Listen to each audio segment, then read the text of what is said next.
Nous sommes aujourd'hui le 12 Tevet et nous sommes également veille du 25 décembre. Nous savons que dans le Ham Israël, il y a des coutumes autour de cette journée. Et on va voir qu'il y a des différences entre les chassidim, les non-chassidim, les sfaradim, les ashkenazim. On va voir tout ça dans les sources. Alors, d'abord, on sait que cette journée, on l'appelle comment? On l'appelle Nitel. Alors, quel est le sens, la signification du mot Nitel? Donc, il y a une lettre du Rabbi dans le Igrot Kodesh, Chelek Lamed, volume 30, où le Rabbi s'arrête sur la signification de cette journée. Il dit d'abord deux choses. Ça s'écrit soit Nitel en yiddish, ou on n'est pas obligé, on le prononce en vérité, c'est une prononciation Nitel en yiddish, mais ça s'écrit, pardon, en hébreu, ça s'écrit comment? Ça s'écrit Nun Yud Tet Lamed. Ça vient du mot en hébreu Nital, c'est-à-dire que ça a été pris. Ça fait référence sur un manque, c'est-à-dire qu'il y avait quelque chose et cette chose a été prise. Donc, c'est-à-dire que c'est une journée où il y a un ressenti de manque. Il y a quelque chose qui manque. Évidemment, il manque de la gdoucha pendant cette journée, d'accord, pendant ce moment-là. Et on va voir que ça va avoir une répercussion sur l'étude de la Torah et sur autre chose. On parlera. Il y a une autre manière de l'écrire. Nitel, Nun, Yud, Tav, Lamed.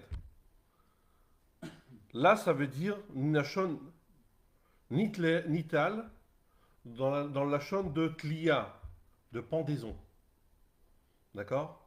Vous aurez compris, c'est lié au fait du sort de Yeshua Notzri. D'accord? Ce qu'il en est devenu. Alors,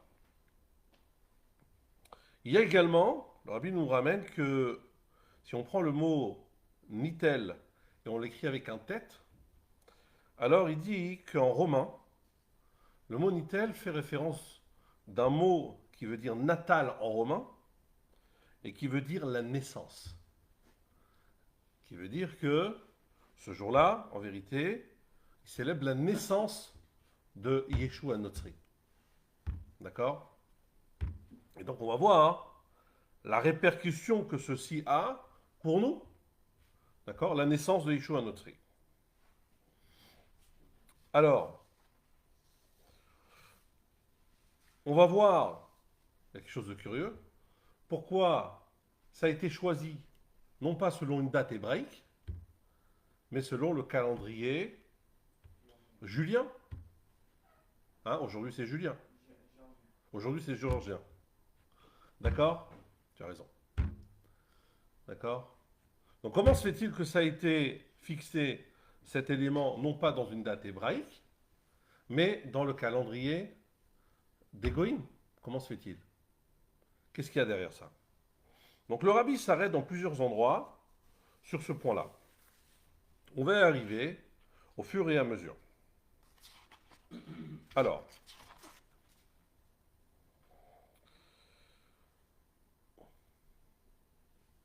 il y a aussi, et trouvé aussi le fait que le mot Nitel, c'est les Rachetevot de Nolad Yeshu Tet Letevet. Nitel, Nolad, Nun, Nolad, il est né. Yud, Yeshu. D'accord? Tet, le 9. Les Tevet du mois de Tevet. Alors vous allez voir dans ce contexte-là.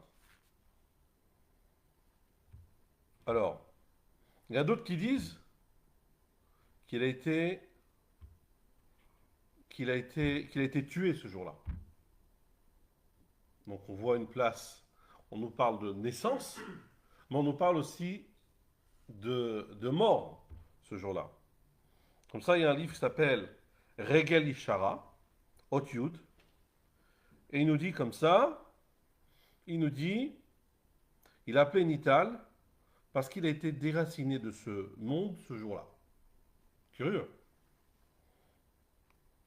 Alors, tout de suite, avant de parler des deux Yeshus, d'accord, je voudrais vous rajouter quelque chose d'autre. Voilà. Il y a dans le Shulchan Aruch un chapitre qui s'appelle le Siman Tav Kuf Pe. Donc le chapitre 580. Dans ce chapitre-là, il mentionne toutes les dates où on jeûne. D'accord? Il y a des dates où on jeûne. Qui sont liées à des morts des tzadikim. Alors, sur le mois de Tevet, il dit comme ça. Il dit on jeûne le 8 Tevet. Pourquoi on jeûne le 8 Tevet? Parce que vous savez, vous connaissez la Gemara dans le traité Megillah qui dit que le roi Ptolémée, Talmaï Améler, a demandé de traduire la Torah dans les 70 langues. Vous connaissez cette histoire? Et effectivement, ils ont traduit la Torah avec des changements, comme nous raconte la Gemara, ils ont fait tous les mêmes changements. Et ce jour-là, on nous dit, comme ça le Shulchan Aruch, il dit dans le Siman Tav Kuf Pe, Vehaya Chosher Baolam, il y avait l'obscurité dans le monde, Shosha Yamim. Cet événement qui s'est produit le 8 Tevet a entraîné dans le monde une obscurité durant 8 jours. Après, il dit comme ça, au Beti Shabo, le 9 Tevet, Lo Noda Ezo Itzara She'erabo. On ne sait pas quelle est la tragédie qui s'est produite ce jour-là. Donc on sait qu'il y a quelque chose de mal qui s'est passé le 9 Tevet. Et de ce fait, certaines personnes vont jeûner ce jour-là.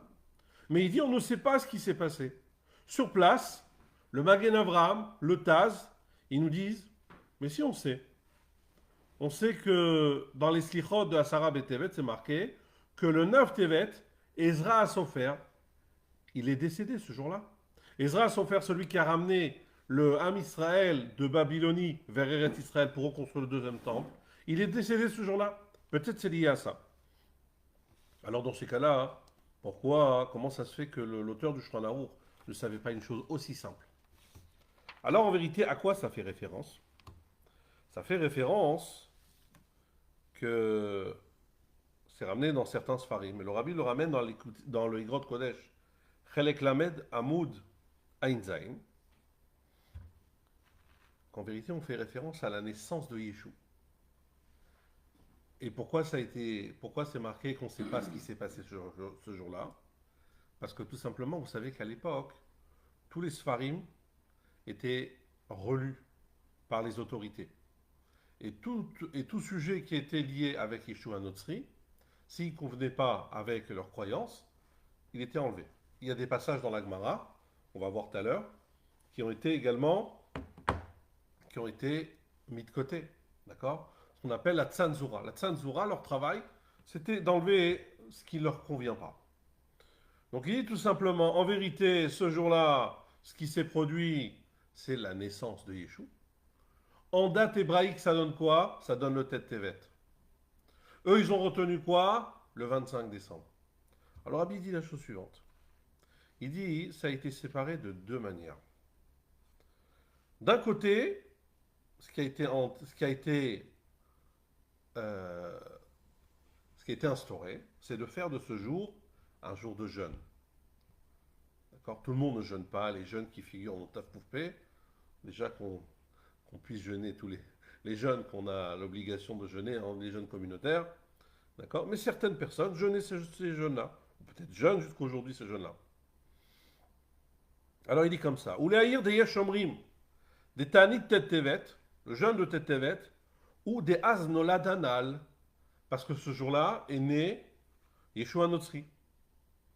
Et donc, il y a une trace même d'après le calendrier juif sur le niveau du jeûne. D'accord?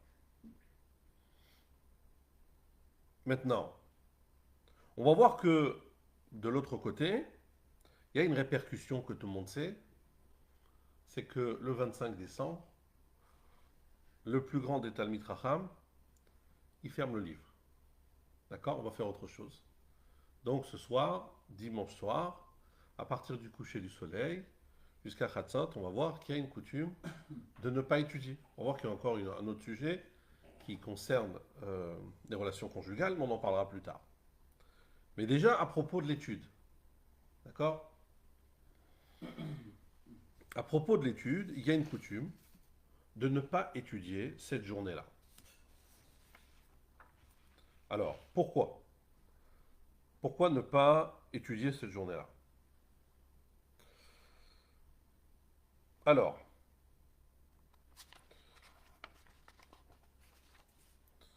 nous avons plusieurs raisons, on va dire deux raisons. Pourquoi on n'étudie pas cette journée-là? Il y a un livre que tout le monde connaît qui s'appelle Tamé Aminagim. Un livre qui se trouve dans beaucoup de maisons, La raison des coutumes. Et là-bas, il dit comme ça. À l'époque, en Europe de l'Est, le 25 décembre était une date dans laquelle les goïms sortaient et frappaient, même tuaient les juifs ce soir-là. De ce fait, il a été instauré que ce soir-là, on ne sort pas de la maison. Ils étaignaient les lumières, ils fermaient les volets, les juifs ne sortaient pas de leur maison.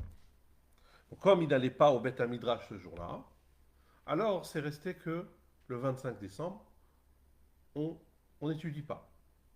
Mais dans ces cas-là, si c'est ça la raison, alors c'est une raison qui est liée avec une sakanat nefashot.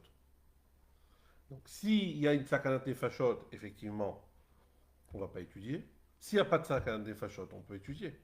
Aujourd'hui, tout ça, c'est terminé. Aujourd'hui, on vit dans des pays démocratiques, dans des pays où on laisse les gens tranquilles.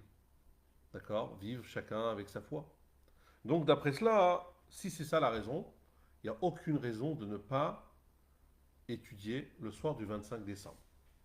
D'ailleurs, vous allez voir que les Litaïm, donc les Lituaniens, considèrent que la raison pour laquelle on n'étudie pas cette journée, c'est lié à cela.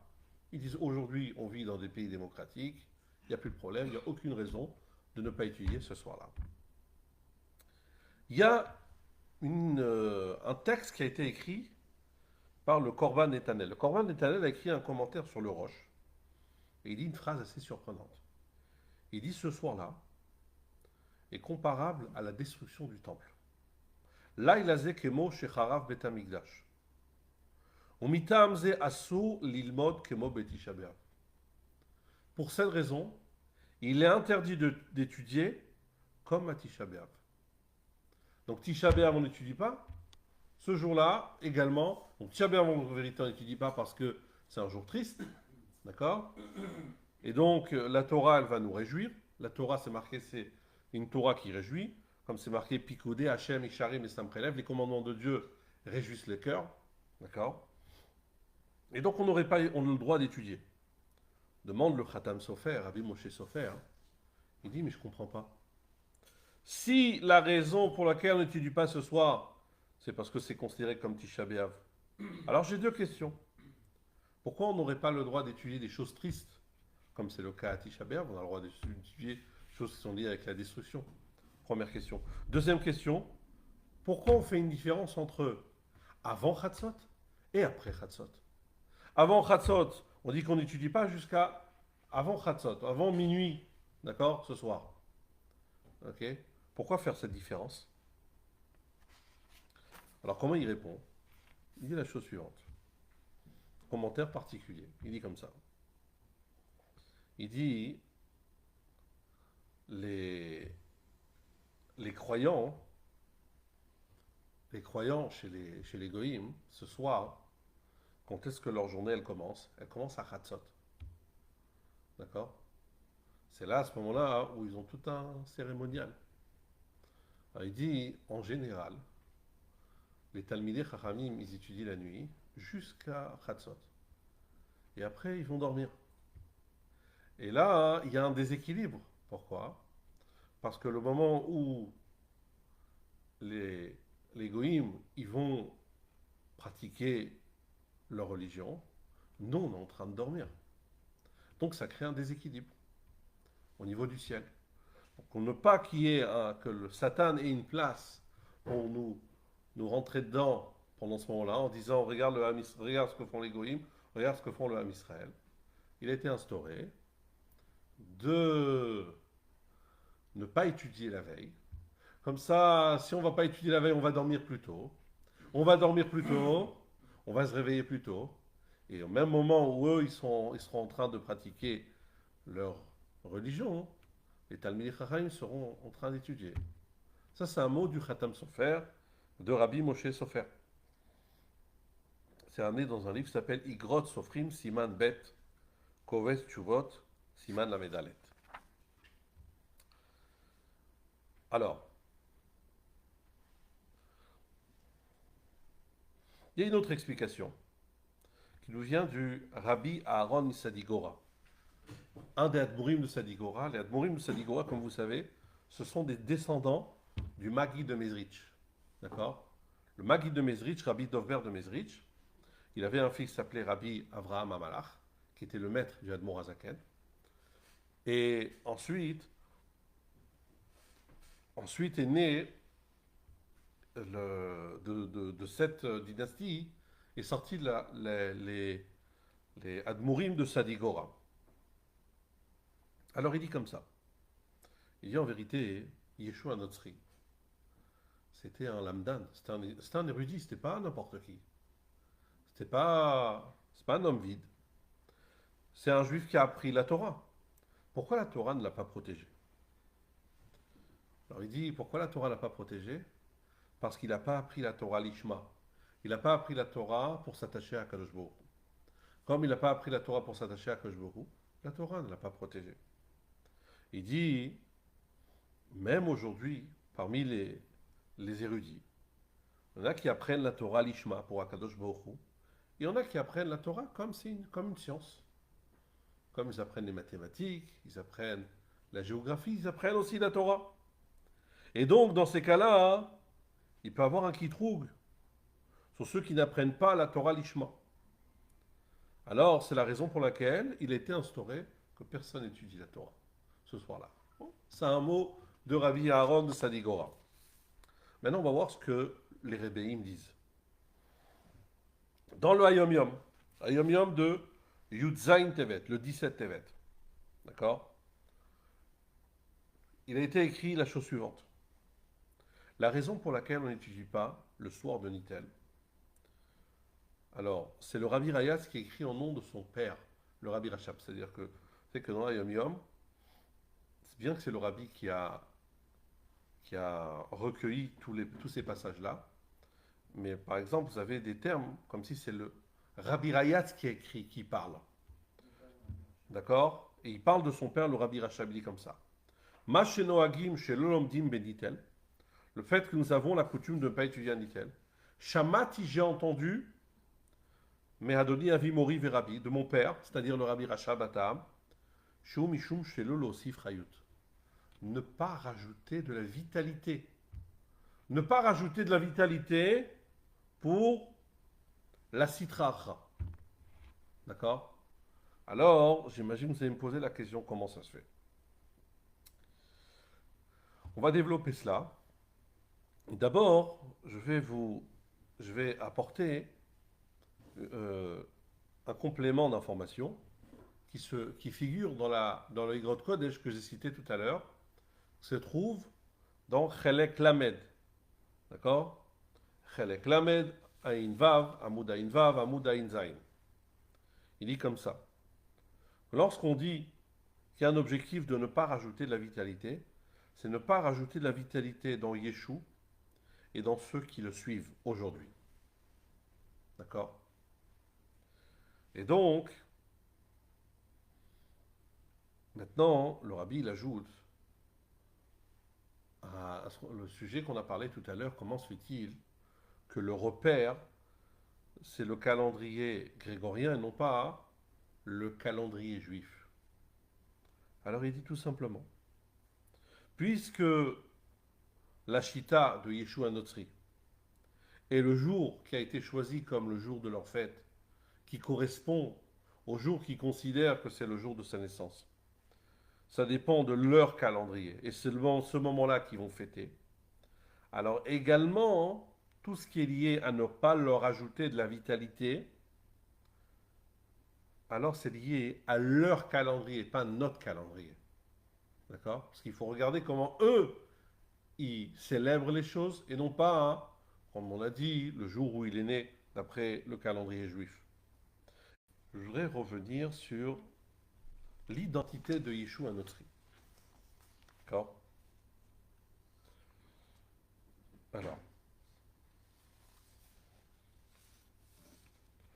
nous avons une Gemara dans le traité Sota, Daf Memzaïn Amoud Aleph. La Gemara, elle dit comme ça. Tanou Rabbanan, nos sages ont enseigné. Leolam te'es moldocha veyamin mekarevet. Toujours, un homme, il doit repousser avec la gauche et rapprocher avec la droite. Ça veut dire quoi? Ça veut dire tout simplement qu'il ne faut pas repousser une personne avec deux mains. Si on repousse un homme avec deux mains, ça veut dire qu'on le repousse complètement. Alors finalement, cette personne, il risque de mal tourner. Parce qu'on ne lui donne pas de possibilité de se rattraper. D'accord?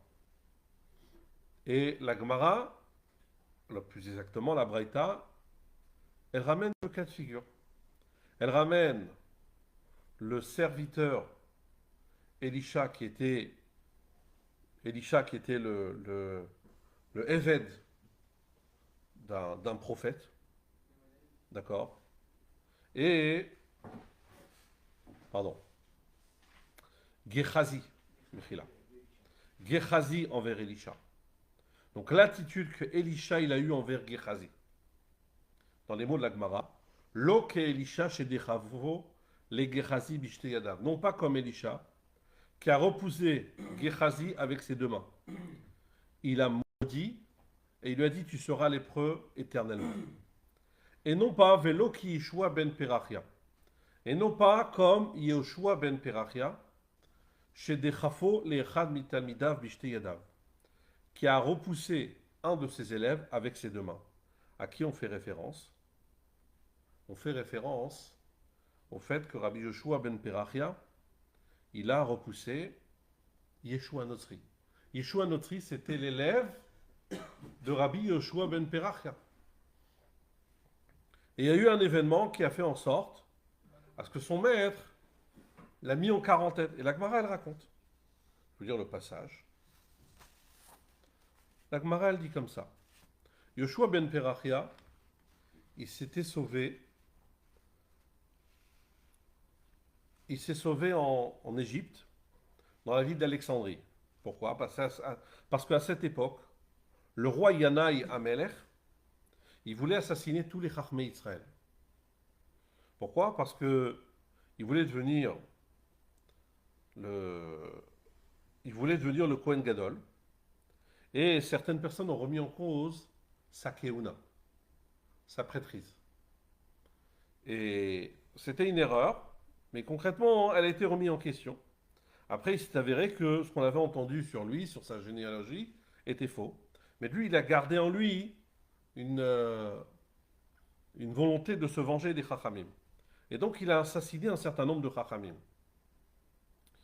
Et donc, qui était la femme de Yanaï Amelech, le roi Yanaï?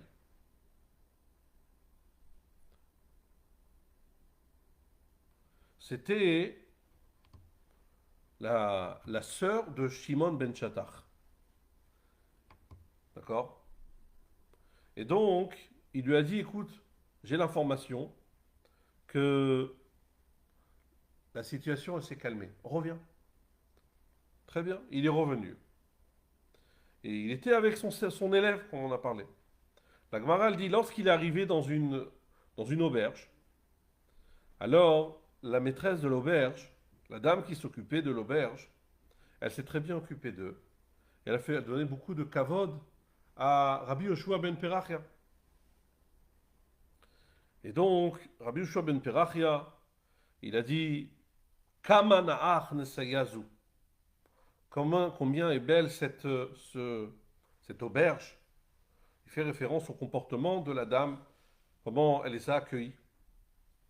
Et là, la Gemara, elle dit Amar le Echad mitalmidav, un de ses élèves. et ça fait référence à Yeshua Notzri. Il lui a dit, Rabbi, Enea Tutot. Elle a les yeux, elle a des yeux ronds. En deux mots, elle n'est pas belle, elle n'est pas jolie. Toi, tu as dit que combien est jolie cette auberge. Rabbi Shua ben Perach ne faisait pas référence au physique, il faisait référence à son comportement. Alors Amar, les Rabbi Shua ben Perach, lorsqu'il a entendu, il lui a dit Racha, mécréant, Bekach ata osek. C'est là où, dans cela, tu as ta tête. Apik arbea mea shipure. Il a fait sortir 400 chauffarot, veshamte, et il a mis en quarantaine son élève, en public. Kol yoma, chaque jour. Ata le kame velo kable. Chaque jour, cet élève, qui était Yeshua Notzri, il venait le voir pour lui demander Mechila, pour qu'il accepte, qu'il le reconsidère comme son élève. Et il n'acceptait pas. Yom Achad, un jour, avec Kari Kriyat Shema. Rabbi Shua ben Perach était en train de lire le schéma. Ata le kame, il est venu devant lui, donc, pardon, Yeshua Notzri. Ava bedate le kaboule, il avait l'intention d'accepter sa tchouva. Mais comme il était au milieu du schéma, il ne pouvait pas lui répondre. Arve Lebide lui a fait signe avec son doigt d'attendre. Savar mitra dachele. L'élève a pensé que son maître, de nouveau, le repousse. Et donc, Azal zakaf le vente placha.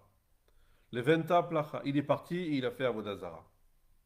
Amarle, Rabbi Shua ben Perach, il est venu le voir. Il lui a dit Chazor becha, fais tchouva.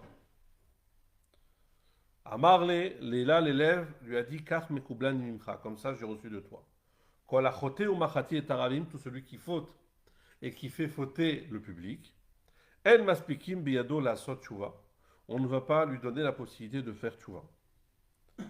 La Gemara, elle poursuit en disant on a dit qu'il a fait fauter le public, ça veut dire quoi? D'Amarmar, le maître a dit qui chef, il a fait de la sorcellerie. Et ve'esit, et non seulement qu'il a fait de la sorcellerie, il a également embrigadé d'autres personnes. Ve'idi achiliza, détourné du droit chemin. Ve'cheti et Israël, il a fait fauter le peuple juif. D'accord? Et donc, de là, la Gemara, elle dit que si Rabbi Shua ben Perach ne l'avait pas repoussé avec deux mains, il lui avait donné quand même sa chance de pouvoir revenir. Alors peut-être que on n'en serait pas arrivé là. Ça, c'est la Gemara dans le traité Sota, de la relation qu'il a eue avec Rabbi Shua ben Perach, il y a la relation qu'il a eue avec son élève, Yeshua Notzri. D'ailleurs, il y a dans le Pirkei Avot, il y a une Mishnah dans le Pirkei Avot qui fait référence à cet événement. Ça me vient à l'esprit. Je vais vous dire tout de suite. Rabbi Shua ben Perach.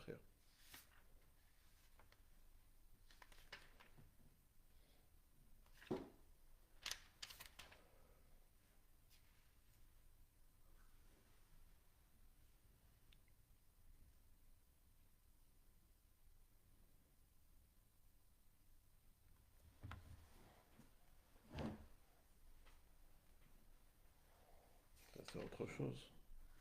Il y a au début, il y a quelque chose qui est lié avec... Bon.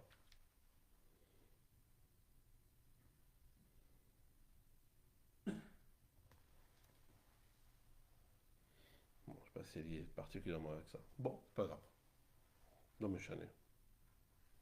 Alors, pourquoi je vous ai mentionné cette Gemara dans le traité Sota, Daf Memzaïn? Parce qu'il y a une question qui se pose. Quelle est la question qui se pose? Je vous ai dit tout à l'heure que la Gemara, il y a certains passages dans la Gemara qui ont été retirés par la Tzanzura.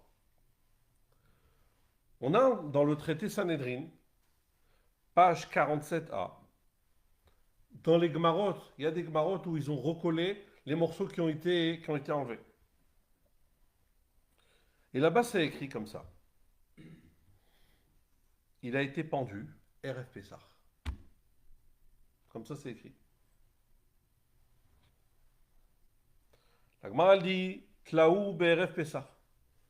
Je vais vous dire peut-être plus de passages. J'ai cherché dans les Gemarot qu'on a là, dans les chasses, ce passage-là ne figure pas. Dans certaines Gemarot, ils l'ont rajouté. Dans le Sefer Nété Gabriel, il a mentionné le passage, je vais essayer de vous le dire. Il dit comme ça BRF Pessah, Telaou le Yeshou, ça c'est les mots. Veille de Pessah, il a été pendu. Et on dit que pendant 40 jours, avant qu'une personne était amenée à être lapidée, parce qu'il était lapidé, et ceux qui étaient lapidés étaient ensuite pendus. Ve'akruz yotze lefanav arba'im yom kodem shu yotze lisakel, al shekishef ve'esid ve'diach et Israël. Sur le fait qu'il a détourné le peuple juif et les a amenés à faire Avodah Zara. Et on disait comme ça, Kol mishiodé alosrut, tout celui qui connaît un argument en sa faveur, Yavo veilamed alors qui viennent devant les Sanhedrin et qui donnent cet argument-là. Velo matzulusrut, et ils n'ont pas trouvé de faveur. Utlaou BRF Pessah. Et donc, il a été pendu veille de Pessah. Alors, d'après ça, on a un problème. Donc, se pose la question, là qui pose la question, de cette Gemara, on voit que la date dans laquelle il a été pendu, c'était veille de Pessah.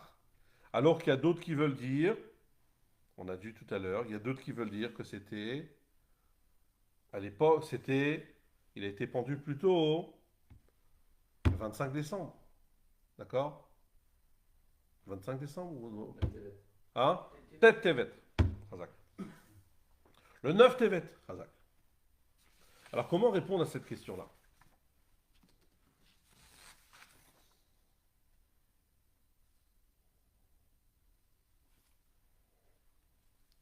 Alors, pour cela, hein, il y en a qui veulent dire, et c'est pas seulement il y en a, on a un Tosfot Arosh, qui dit qu'en vérité, il y a eu deux Yeshua. Je l'ai vu dans le Tosfot Arosh, je l'ai vu aussi dans un livre qui s'appelle Seder Adorot. D'accord? Je vais vous lire les passages, les différents passages que j'ai trouvés sur ça. Alors, d'abord, Yehoshua ben Perachia, d'accord? Il figure dans le Seder Adorot en 3560. D'accord? 3560 depuis la création du monde. Hein? D'accord? Gimel Lafim Tafkouf Samer. On parle du Shua ben Perachia Nita Arbeli. Alors, on dit sur lui qu'il a vécu longtemps, Yeshua ben Perachia. Et là, on est en Tafkouf Samer. Il y en a qui disent qu'il est resté en vie jusqu'en Tafshin Dalet. Ça fait beaucoup quand même. 5560? Non, c'est pas possible. Jusqu'en Tafshin Dalet, ça veut dire en 5604. Attends. Non, non, 700. 5704. Tafshin Dalet. Non, ça fait beaucoup quand même. Hein. Bon, ouais. Oh, ouais, à cette époque, c'est quand même pas mal. Hein. Ok, c'est une exception. C'est plus que 120 ans là. Attends, Tafkouf Samer, ça veut dire qu'il y a 40 ans. Ça fait 144 ans. C'est pas rien du tout, 144 ans. Bon, ok. En tout cas, nous dit le Seder Adorot la chose suivante.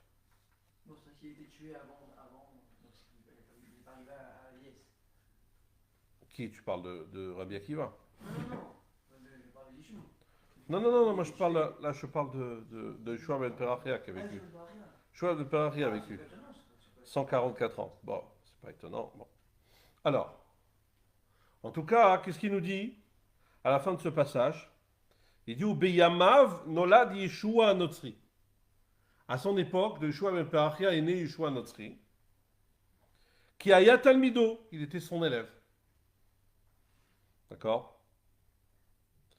Alors, il ramène un livre qui s'appelle Shachel et Kabbalah. Il dit, non, Yeshua Notri, n'était pas l'élève de Rabbi Yeshua ben Perachia. Pourquoi? Parce que Yeshua Notri était à l'époque plutôt de Beth Shammai et Beth Hillel. 70 ans avant la destruction du temple. La destruction du temple elle a eu lieu en 3828. Là, on a dit, on est à peu près en 3560. D'accord? 3828. D'accord?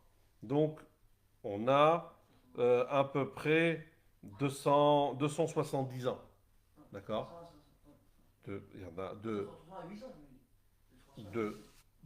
3560 à 3828. D'accord? Il y a à peu près il y a 268 ans, plus exactement. Je dis 270, mais c'est plutôt 268 ans. Alors, certains veulent dire que Yeshua Notri qu'on connaît, il est décédé, il était d'une autre époque. Il était de l'époque de Beth Shammai et Beth Hillel. À peu près, lui dit, Beth Shammai et Beth Hillel, c'est à peu près 100 ans avant la destruction du temple. Comme ça, il y a un Tosfot dans Vavatra qui dit. Et là, il dit que lui, il était 70 ans avant la destruction du temple. Oui. Parce que Hillel et Shammai, eux, ils étaient 100 ans avant la destruction du temple. Leurs élèves, ce qu'on appelle Beth Shammai, Beth Hillel, on peut dire c'est à peu près 70 ans avant la destruction du deuxième temple. Donc, on voit qu'il y a presque 200 ans d'écart, vous voyez? Ok? Alors lui, il dit comme ça, il dit, regarde le Sefer Nitzachon, d'accord? Qui avait deux Yeshua Notri. Et il dit, ceux que les peuples en Europe, ils croient avant lui. Il était à l'époque de Hilani Amalka, qui était à l'époque de Hillel. D'accord? Et donc, il veut dire tout simplement qu'il y en a deux. Ça, c'est le Seder Adorot. D'accord? Donc, j'ai trouvé d'ailleurs, dans le même Seder Adorot, en Tafshin Samechalef. Tafshin Samechalef, ça fait combien? Ça fait 3761. On est d'accord? 3761. Combien de temps on est avant la destruction du temple? 3828. 3761 jusqu'en 3800, on a 39 ans. On est d'accord? 39 ans plus 28. Donc 39 plus 28, ça fait 67. D'accord? Donc, il nous dit Yeshua Notri, il est né à Bethléem, Bethléem Yehuda, d'accord, pas loin de Jérusalem, en 3761. Donc, Yeshua ben Perachia, on a dit 3000, tout à l'heure on a dit 3500, je ne l'oublie pas, 3560, d'accord? Ça, c'est l'époque du premier Yeshua Notri. Et le deuxième Yeshua Notri, que les nations croient en lui, il est né plus tard, il est né en 3761. D'accord? Ça veut dire 2 ans plus tard. Pardon, 200 ans plus tard. Ok? 200 ans plus tard. De 3560 à 3761. Ça fait 201 années plus tard. D'accord? Donc ça veut dire qu'on fait référence à un deuxième Yeshua Notri. Il y en a eu deux dans l'histoire. Effectivement, lorsque je regarde dans le Tosfot Harosh, d'accord, ça a été écrit il y a longtemps le Tosfot Harosh. Tosfot Harosh, il s'arrête sur la Gemara dans Sota, l'histoire que je vous ai racontée avec Rabbi Yeshua ben Perachia, et il dit Enze Yeshua Notri, à Amour Besanedrin Perek Nigmar Adin. C'est pas Yeshua Notri qui figure dans le traité Sanhedrin, où on dit qu'il a été pendu RF Pessah. Perek Nigmar Adin Shetlaou BRF Pessah. Pourquoi? Chez Otto Ayabime Ilani Amalka. Celui-ci, c'est le deuxième, celui qui était à l'époque de la reine Ilani. Samour le Khurban Abaït, à proximité de la destruction du temple. On a dit combien de temps avant 68 ans avant la destruction du temple. D'accord. Alors que Vishua ben Perachia, alors qu'Yeshua ben Perachia, Ayam Idorot Arishonim, il appartenait à des générations qui étaient bien plus tôt. On a dit en 3560. Samour le Binyan Abaït, à proximité de la construction du Samour le Binyan Abaït, donc à proximité de la construction, reconstruction du deuxième temple. Kodem le Shimon ben Shaltar, Shaya Bimei Yanai Ameler, bien avant Shimon ben Shaltar, qui était à l'époque de Yanai Ameler. D'accord. Donc, pour dire que, sachez qu'il y a deux Yeshua Notri. Alors, on va continuer.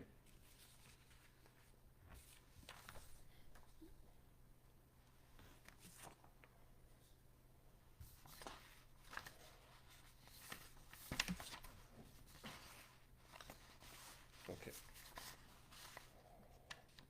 On va parler maintenant de ce qu'on est censé faire pendant ce moment-là. D'accord. Qu'est-ce qu'il faut faire pendant ce moment-là? Ce soir-là, qu'est-ce qu'il faut faire? On n'a pas le droit d'étudier. Mais qu'est-ce que faisaient les Chachmei Israël? On raconte que le Maharsha, par exemple, il calculait l'argent du Maaser ce soir-là. D'accord. Il calculait ses entrées et ses sorties. Ça, c'était le Maharsha. On raconte une autre histoire sur le Maharsha. Le Maharsha, on savait combien il étudiait la Torah la nuit. On raconte que la nuit, pour ne pas dormir, il attachait ses cheveux avec le, je sais pas, au toit, pour ne pas baisser la tête. S'il se baisse la tête, il se fait mal. D'accord. Le soir de Nita, il n'apprenait pas la Torah. On a dit qu'il avait l'habitude de calculer ses entrées. Il est arrivé une fois où un membre de la ville dans laquelle il était rave, en Autriche, il en voulait au Maharsha. Il est parti, c'était un juif, il est parti voir le Maharsha, il est parti voir les autorités. Il leur a dit que le Maharsha, il méprise les adeptes de Yeshua Notri. Et la preuve, c'est que normalement il étudie la Torah et ce soir-là, il considère que l'esprit est tamé. Le Maharsha ne savait rien de cette histoire et il était en train de faire ses calculs d'entrée de Maaser. Et il a une première fois un livre qui tombe de la bibliothèque. Il le ramasse, il le remet à sa place. Il l'embrasse, il le remet à sa place. Quelques minutes, encore un livre qui tombe de sa place. Il se baisse, il le ramasse, il l'embrasse et il le remet. Une troisième fois, ça se produit. Et là, le Maharsha, il se dit qu'il y a quelque chose derrière. Il ouvre le livre et il veut regarder ce qu'il y a à l'intérieur. À ce moment-là, la porte, elle s'ouvre avec force. Les policiers de la ville y rentrent. Et avec ce juif qui a dénoncé le Maharsha. Et là, ils ont vu que le Maharsha était avec un livre. Et donc, ils l'ont laissé tranquille. Le Khatam Sofer, il dit que ce soir-là, il faut dormir jusqu'à Khatzot, comme on a dit. Alors, dans Sefer Asichot Tafshinun, Parashat Vayishev, dit que les Rébéim, ils jouaient aux échecs. D'accord. Schach.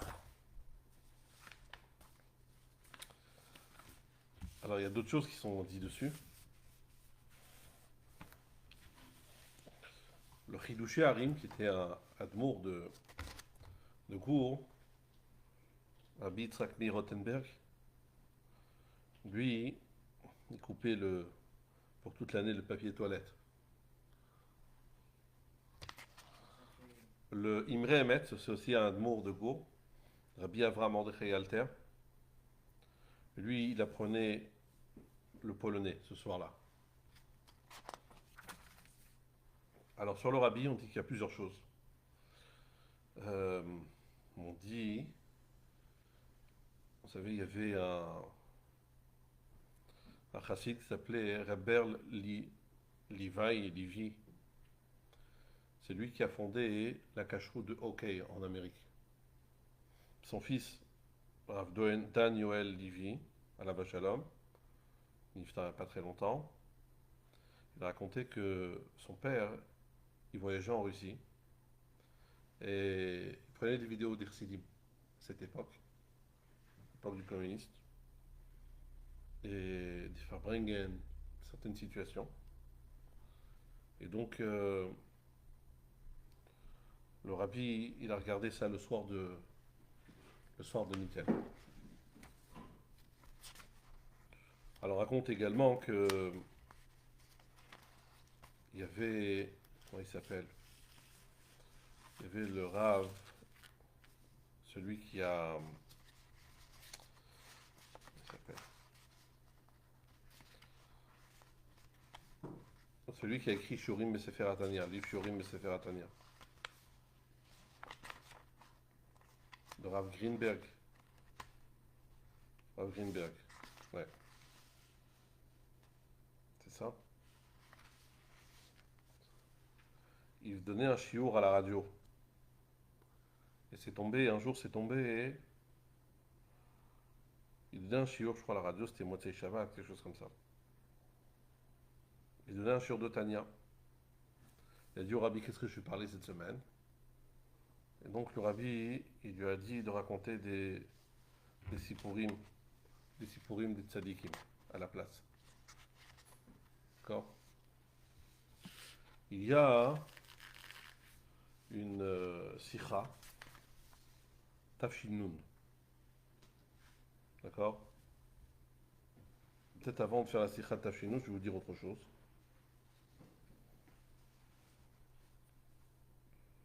Peut-être qu'on va aller dans l'ordre.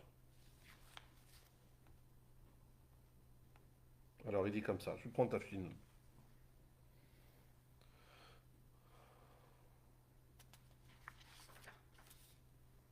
Il y a Doua Divrei Kodushat Mori V'Chami Admo. Donc c'est Tafshin Nun Parashat Vayishev. D'accord? C'est le Hotzain. J'ai pris en hébreu. Connu les paroles de mon beau-père. Chez Noagim, Shelo Limod Benitel. Qui ont l'habitude de ne pas étudier un Nitel. Atratzot Alel jusqu'à Tratzot. Vatam, c'est quoi la raison? Kefi Shama Me'aviv, comme il a entendu de son père Abi Rachab. Kedel Shelo Leosif Rayut. Pour ne pas rajouter de la vitalité.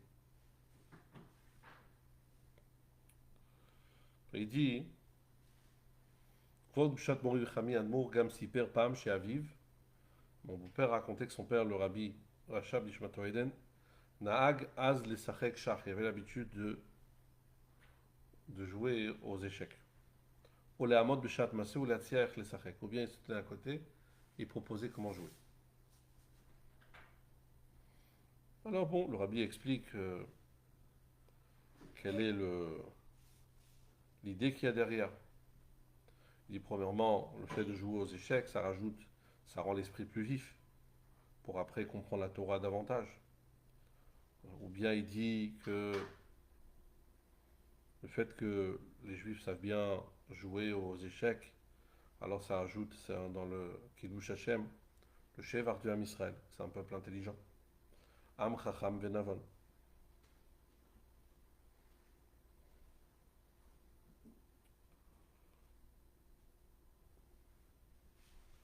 Ou bien le Rabbi donne une autre explication.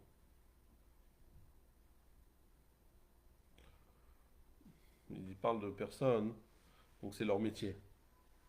Je ne sais pas s'il y a combien de personnes. Il dit comme ça.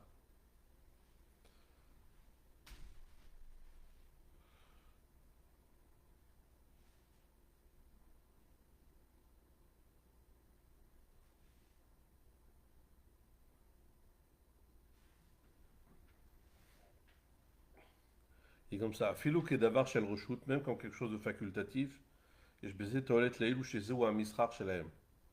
Lo garou minyane misrar acherim ve'adraba, kevan chez eux misrar chez jbo chorma. Bon, c'est leur métier.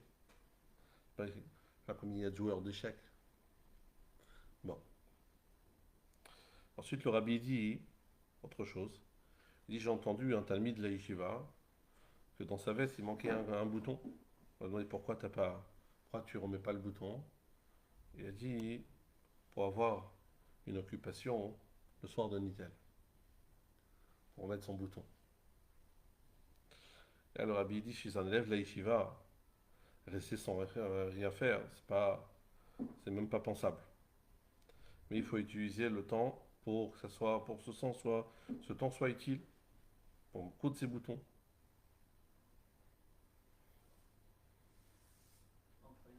Un peu en parenthèse, il rajoute de mettre le bouton de manière à ce que la droite elle est sur la gauche, au niveau de la veste.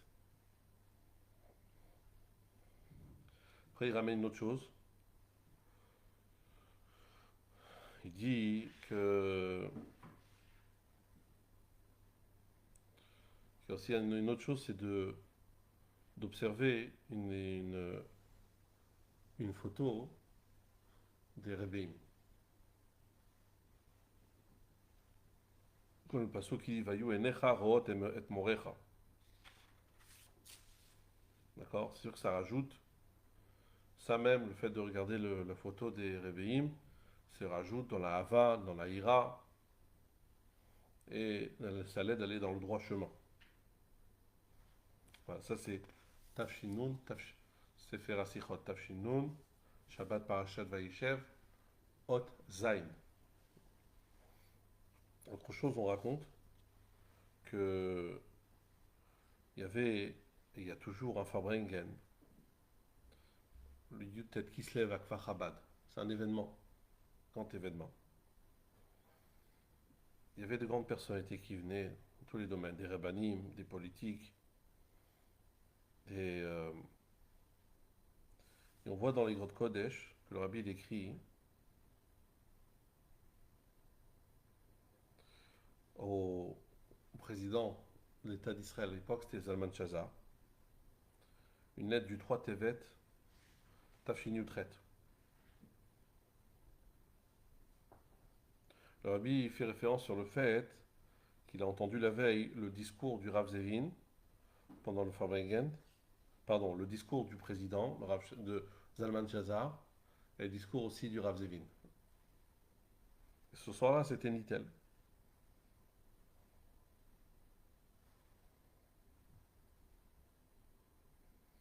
On raconte également que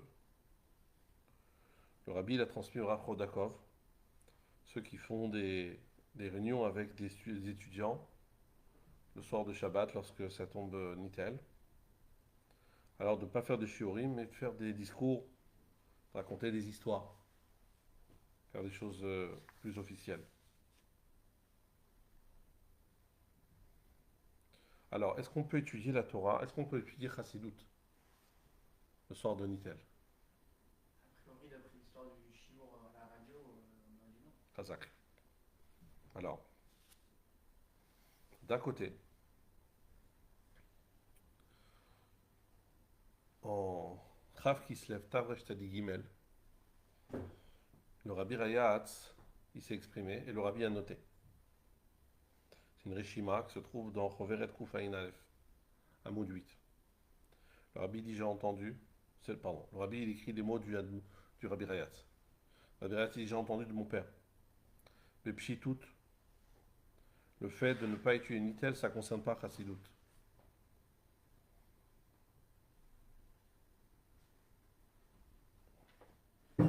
Et il dit je ne connais pas la raison. Pourquoi?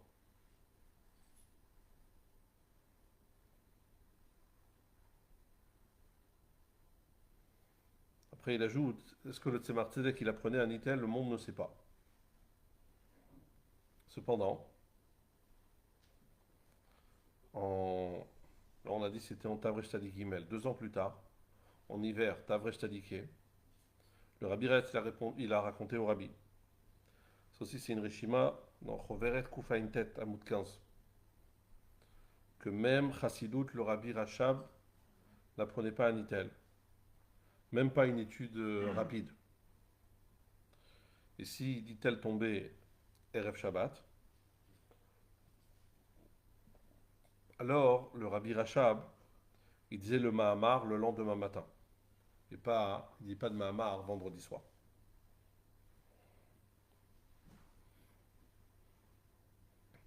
Pardon, l'histoire que j'ai racontée tout à l'heure avec la radio, c'était Rav Weinberg. Voilà. Rav Yosef Weinberg. L'histoire de la radio.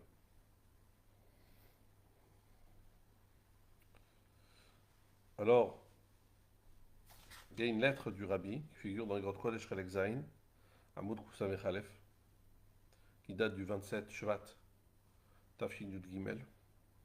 Rabbi dit c'est connu l'histoire, ce qu'on a entendu du Rabbi précédent. Une fois à Nitel, personne est rentré voir le Tzemar Tzedek, il a vu en train d'étudier. Il lui a dit Rabbeinu, c'est Nitel aujourd'hui. Il lui a répondu idiot, pétard, qui t'a demandé de me le dire? Mais puisque tu me l'as dit, alors il a fermé le livre. Il a arrêté d'étudier.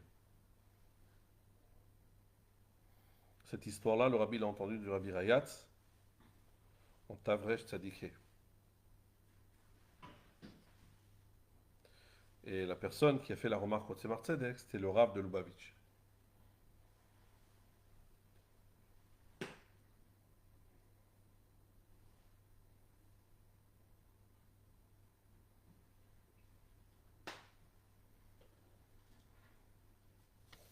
Alors, on disait, je continue,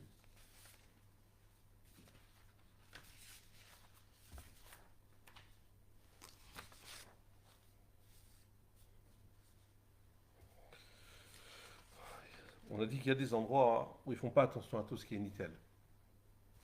D'accord? Par exemple, les Sfaradim ne font pas attention à ça.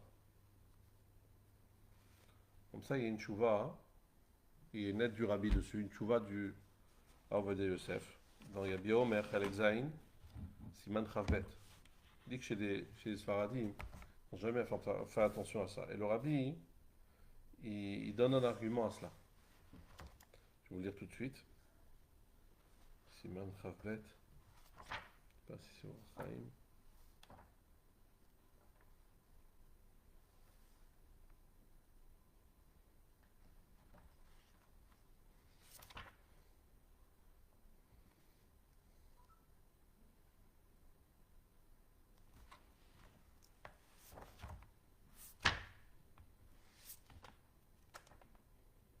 Il y aurait des- peut-être.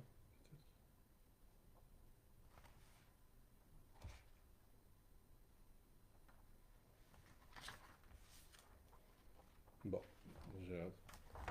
Donc l'idée, en vérité, c'est quoi l'idée qui est rapportée? Le Rabbi dit la même idée. C'est quoi l'idée?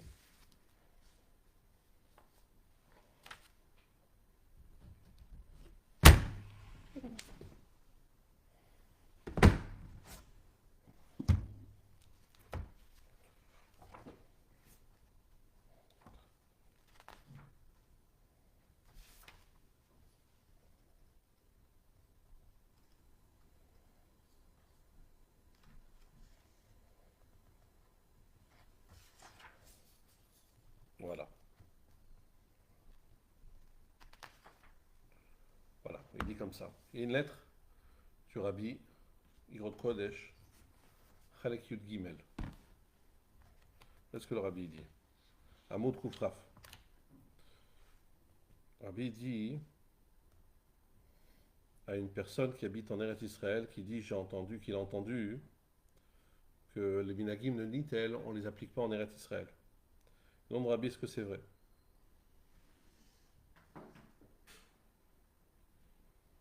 Alors Rabbi, entre parenthèses, il dit, j'imagine qu'il a entendu cette shmoa d'une personne qu'on peut faire confiance. Maintenant, il dit, si c'est vrai ce que vous avez entendu, si c'est vrai, on va dire, si c'est vrai, on peut dire que la raison, elle est que puisqu'en Eretz Israël, essentiellement, qui a régné sur Eretz Israël, c'était plutôt les musulmans. Et donc, de ce fait, il y a à part certaines périodes où il y avait le mandat britannique, c'était sous mandat britannique. Mais essentiellement, c'était musulman. Il dit ça, c'est lié très fortement au SAR, au SAR du pays. D'accord. Et donc, si le SAR il est lié avec Ishmaël, ou le SAR il est lié avec Édom.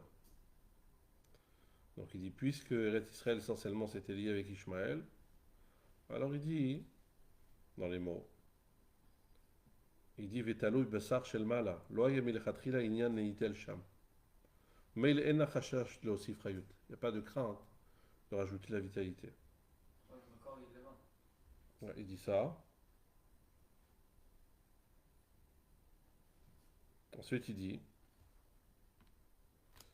ועל-פי זה יומתע גם כן העניין שבכל מדינה צריך להיות על פי נוהג אומות העולם שבמדינה כנ"ל. Dans chaque pays, il faut regarder comment ils fêtent le jour où ils fêtent où ils célèbrent leur fête. D'accord.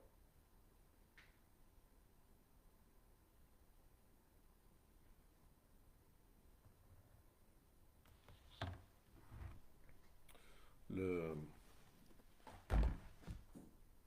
Ouais. Donc on peut dire que dans les pays sfarades,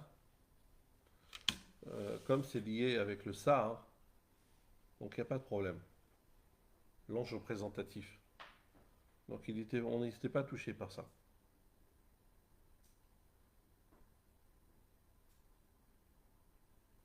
Maintenant, les Maasé, le Minak Rabban, même en Eretz Israël, c'est de. Minak Rabban en Eretz Israël, c'est qu'ils font attention à Nitel. D'accord. Pourquoi? Réfléchis pourquoi. Il est là-bas. D'accord, il est là-bas. Parce que Israël, c'est un pays supplémentaire des Amériques. L'oncle Sam, il a une répercussion sur ce qui se passe en Israël. Avant de savoir s'il faut construire quelque chose, avant de savoir comment il faut faire la guerre. Hein? C'est Universal. C'est Un sniff. un sniff. Bon. Chez l'Itaïm, le Gaon de Vilna, le Chazonish, le Steipeler, ne faisaient pas attention à tout ça. Pourquoi ils disent que la raison c'est à cause de la peur des chrétiens.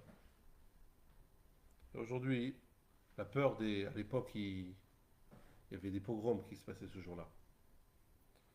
Et donc aujourd'hui, c'est pas d'actualité. Donc il n'y a pas de raison. Ça figure dans Shmirat Haguf VaNefesh, Chelek Aleph Siman Tzadik Aleph, et dans Chod Rabbeinu Chelek Aleph, Amud Kuf Tzadik Gimel.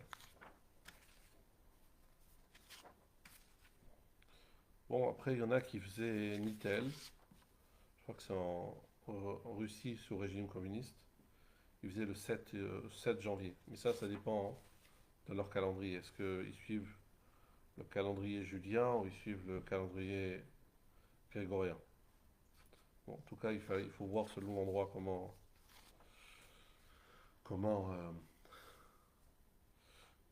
c'est pratiqué. Il y a un mot que le Rabbi Rachab il dit, que les matmidim, que les 8 heures qu'ils apprennent pas le jour de Nitel, ça les touche. Alors je tiens pas d'eux. Il dit, mais pas ça leur bien, Rachab. En 2 mots, ça dépend pourquoi tu étudies. Est-ce que tu dis pour Akash Baruch ou tu étudies pour ce que tu aimes étudier? On raconte qu'une fois, quelqu'un a demandé à Rabbi Natanaï Bishitz, le monde y tient à la Torah. Le soir de Nitel, comment le monde y tient? Il lui a répondu, Minag Israël Toraï.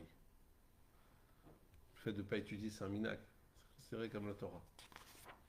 Il fait les horaires aussi. Il y a aussi ça, ouais. C'est ramené, hein.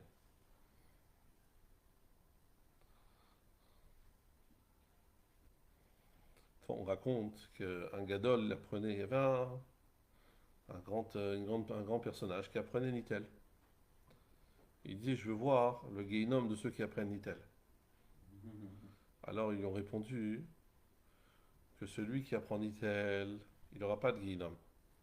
Mais celui qui se moque sur un minag Israël, c'est sûr qu'il a un guéhinnom. Quand il a entendu ça, il a arrêté d'étudier.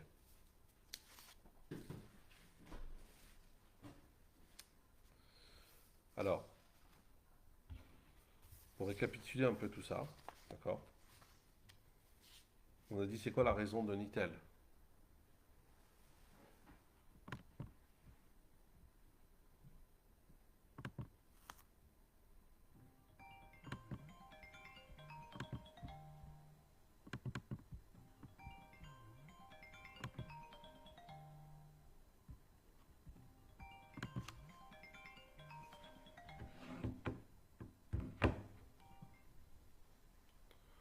On a dit quelle est la raison de Nitel?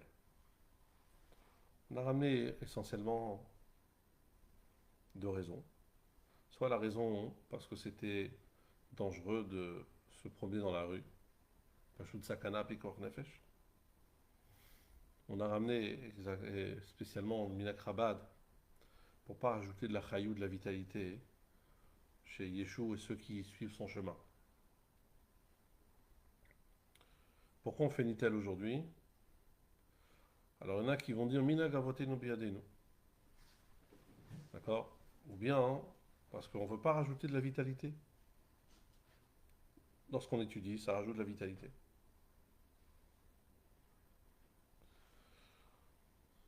Pourquoi on suit la date du calendrier non juif?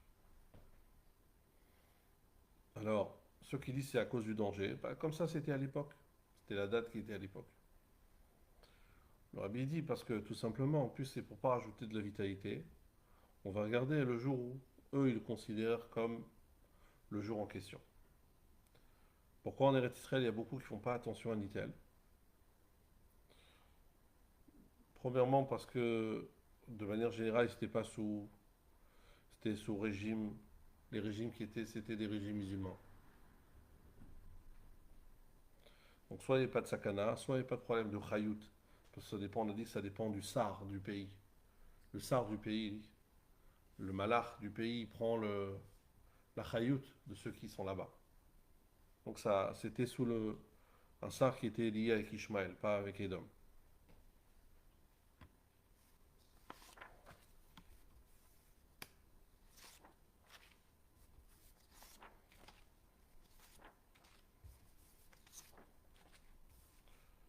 Ok, on a dit que si doute on n'apprenait pas.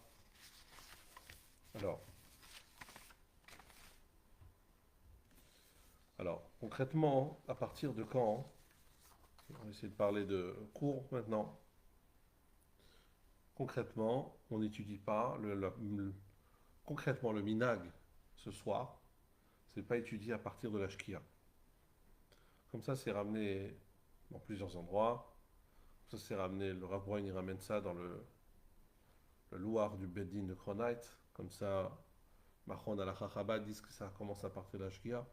Alors, c'est vrai que dans Hit Kashrut, il pose la question est-ce que c'est à partir de la shkia ou de Tzedek Kochavim? Lui, il va plutôt du côté de Tzedek Kochavim, parce qu'il a un safek. Le Maaseh le Minak, c'est à partir de la shkia. Jusqu'à Chatzot.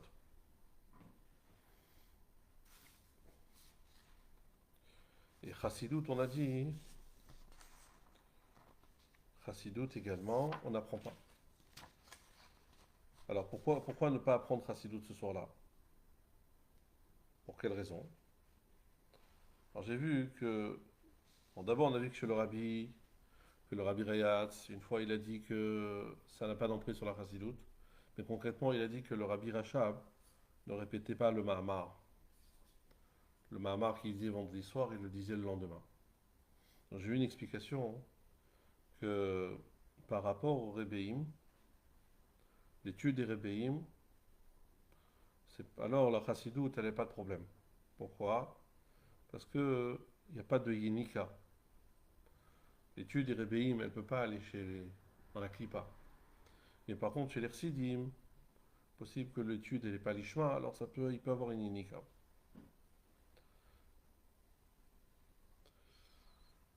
Autre chose, alors par rapport à avoir des rapports conjugaux le soir de Nitel, alors il faut savoir que pas chaud du tout. Et je vais vous citer plusieurs choses à ce niveau-là.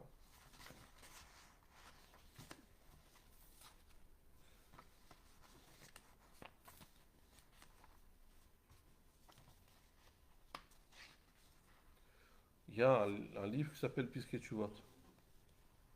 Et il y a un fascicule qui est fait sur le Siman Resh Mem, sur le chapitre 240 qui est tous les lois de Tzniut.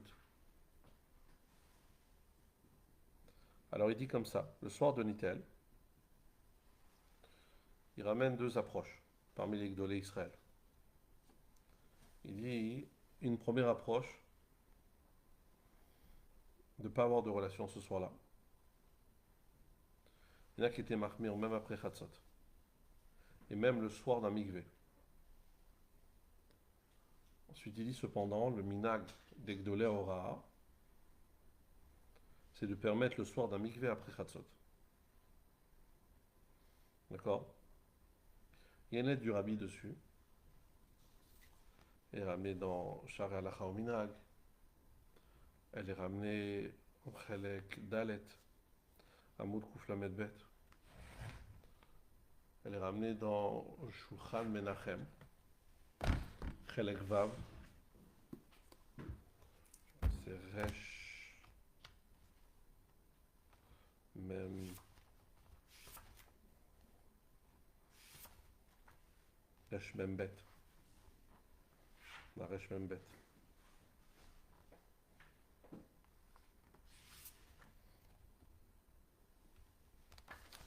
Le Rabbi dit comme ça. Question qui a été posée au Rabbi et qui se trouve dans les grottes Kodesh avec une bête, à Moutafraf Bet. Concernant le soir de Nitel. Est-ce qu'on a le droit d'accomplir la mitzvah de Hona lorsque c'est permis avant Chatzot? Le Rabbi dit premièrement, le soir d'un mikvé, comme c'est les mots du Mishnah Chassidim, la seule interdiction seulement Tisha B'Av et Yom Kippour. Soir d'un mikvé. Après il dit deuxièmement, par rapport à celui qui a posé la question de faire avant Chatzot, il dit c'est dans plusieurs endroits que la mitzvah de Hona, c'est Kedaï toujours de la faire après Chatzot. Bon, dessus il y a eu une variation, quelque chose a changé dans l'approche du Rabbi, puisque le Rabbi, plus tard, il va dire que aujourd'hui il ne faut pas attendre Chatzot. À cause des Ridat Adorot, il ne faut pas attendre Chatzot. Après, troisième point que le Rabbi écrit, il ramène le Admour de Munkach dans son livre Darkei Chaim Beshalom. Il ramène du Sefer Tzadik, Tzadik Libracha. Alors, que plutôt de ne pas avoir de relation même après Chatzot.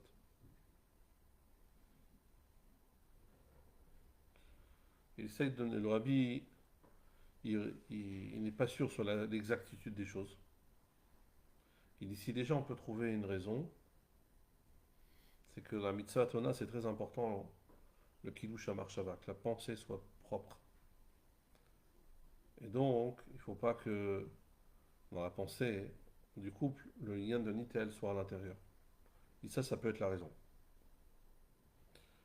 Concrètement, parmi les Rabbanei Chabad, il y a une discussion par rapport à la Ona, par rapport à l'El Tvila.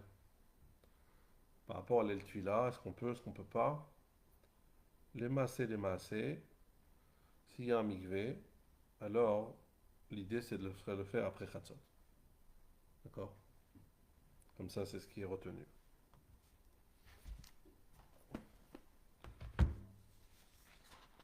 Bon, je pense qu'on va s'arrêter là.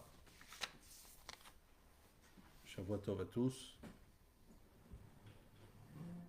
Et bon Nitel.